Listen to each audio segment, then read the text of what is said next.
أشهد أن محمد رسول الله۔ ایک صاحب سوال کرتے ہیں کہ کیا ایک عام انسان قرآن کو سمجھ کر پڑھ سکتا ہے؟ دیکھیے، اس کے بارے میں ہمارے سماج میں ہم لوگ بہت افراط و تفریط کا شکار ہے۔ بعض لوگ سمجھتے ہیں کہ قرآن مجید کو عام انسان کو سمجھ کر نہیں پڑھنا چاہیے، بلکہ یہ علماء کی کتاب ہے، علماء ہی اس کو سمجھ سکتے ہیں۔ ایک عام انسان قرآن کو سمجھ کر نہیں پڑھ سکتا، اس کے اندر وہ صلاحیت نہیں ہے۔ اگر اس کو سمجھ کر پڑھنا ہے تو اس کے لیے 14 علوم سیکھنا ضروری ہے، یا مدرسے کا 10 سالہ نصاب پورا کرنا ضروری ہے، تب وہ قرآن کو سمجھ سکتا ہے۔ اور دوسری طرف یہ سمجھا جاتا ہے کہ قرآن کو سمجھ کر پڑھنا، اس سے مسائل کا استنباط کرنا، یہ ہر کسی کا حق ہے۔ اس پر علماء کی اجارہ داری مونوپولی نہیں ہے، بلکہ ہر انسان قرآن کو پڑھ سکتا ہے، اس سے مسائل کا استنباط کر سکتا ہے۔ تو یہ جو دونوں رویے ہیں، یہ افراط و تفریط پر مبنی ہے اور یہ درست نہیں ہے۔ دیکھیے، قرآن مجید کو سمجھنے کی 2 سطح ہے۔ ایک تو یہ کہ انسان قرآن کو پڑھے اور اس سے رہنمائی حاصل کرے، اس کے اندر جو واقعات بیان کیے گئے ہیں اس کو پڑھ کر عبرت حاصل کرے، اور جو نیک لوگوں کی صفات بیان کی گئی ہے اس پر غور کرے اور اپنے اندر وہ صفات پیدا کرنے کی فکر کرے۔ اور دوسری سطح جو ہے قرآن کو سمجھنے کی، وہ یہ ہے کہ قرآن مجید میں جو احکام و مسائل ہے اس پر غور کرنا، اور جو مشکل الفاظ ہے اس کے معنی متعین کرنا، اور قرآن کی تعبیر و تشریح کرنا، انٹرپریٹیشن کرنا، ایک یہ سطح ہے۔ تو اس میں جو پہلی سطح ہے کہ قرآن کو سمجھ کر پڑھنا، اس سے ہدایت حاصل کرنا، اس سے عبرت حاصل کرنا، یہ تو ہر انسان کا حق ہے۔ ہر انسان قرآن کو سمجھ کر پڑھ سکتا ہے، اس کے لیے کسی علم کی ضرورت نہیں ہے، کسی بیک گراؤنڈ نالج کی ضرورت نہیں ہے، 14 علوم کی ضرورت نہیں ہے، نہ مدرسے میں پڑھنے کی ضرورت ہے۔ ہر انسان قرآن کو سمجھ سکتا ہے۔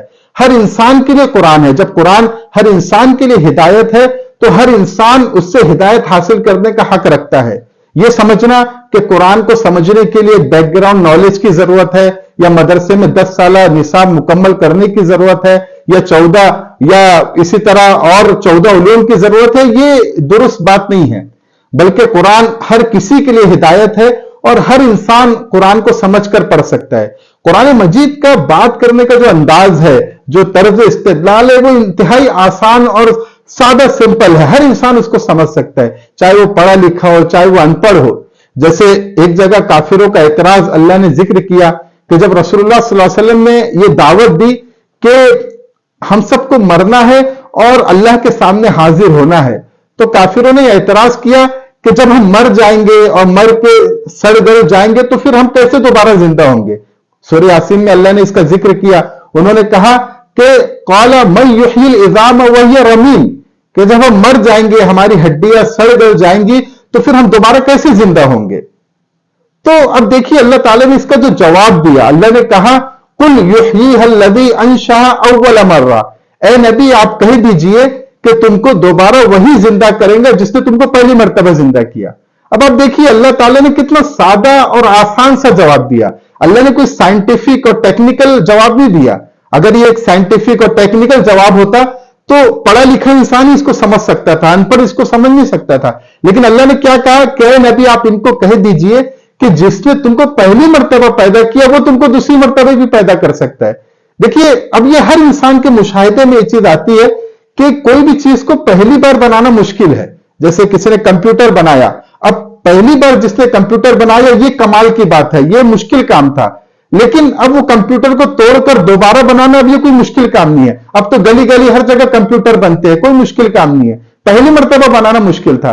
تو اللہ تعالیٰ کہہ رہے کہ جس نے تم کو پہلی مرتبہ پیدا کیا، جب تمہارا وجود نہیں تھا، تم دنیا میں موجود نہیں تھے، تم کو پہلی مرتبہ پیدا کیا، تو اب تم کو مار کے دوبارہ پیدا کرنا کون سی بڑی بات ہے؟ یہ ہر کسی کے مشاہدے میں آتی ہے۔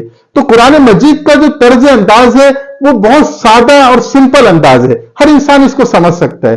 لہٰذا یہ سمجھنا کہ قرآن کو سمجھنے کے لیے پہلے 14 علوم کی ضرورت ہے، ایک بیک گراؤنڈ نالج کی ضرورت ہے، یہ ایک بے بنیاد بات ہے، یہ درست نہیں ہے۔ ہر انسان قرآن کو سمجھ سکتا ہے۔ لیکن قرآن کو سمجھنے کی جو دوسری سطح ہے کہ قرآن پر غور کر کے اس سے مسائل کا استنباط کرنا، اس کی تعبیر و تشریح کرنا، انٹرپریٹیشن کرنا، اور جو مجمل آیات ہے، جو مشکل الفاظ ہے، اس کے معنی متعین کرنا، یہ صرف علماء کا کام ہے۔ یہ ہر کس و ناقص کا کام نہیں ہے، اس لیے کہ قرآن کے جو ماہرین ہیں انہوں نے قرآن سے مسائل کا استنباط کرنے کے لیے کچھ شرائط رکھے ہیں کہ اس کے لیے یہ علوم آنا چاہیے. اصول حدیث کا علم ہے، اصول فقہ کا علم ہے، اسی طرح عربی زبان کا علم ہے، اور جو 14 علوم بتائے جاتے ہیں یہ ضروری قرار دیا گیا. اس لیے کہ اگر ہر کس و ناقص کو قرآن سے مسائل نکالنے کا اختیار دے دیا جائے گا تو اس سے بہت ساری گمراہی پیدا ہوں گی.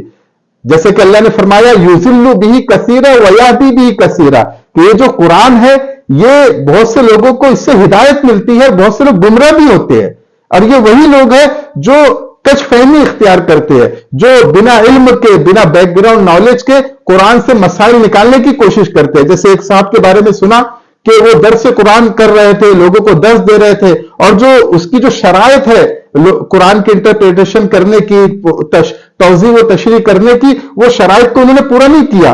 تو ایک جگہ جب خنزیر کا تذکرہ آیا کہ اسلام میں خنزیر کو حرام قرار دیا گیا، تو انہوں نے کہا کہ اسلام نے جو خنزیر کو حرام کیا تھا یہ اس وقت کیا تھا جبکہ خنزیر ایک گندی جگہ پہ رہتا تھا، گندی چیز وہ کھاتا تھا، لیکن چونکہ آج کے دور میں خنزیر کو، سور کو ایک اچھی جگہ پہ رکھا جاتا ہے، اچھی غذا کھلائی جاتی ہے، تو لہٰذا خنزیر کھانا حلال ہے.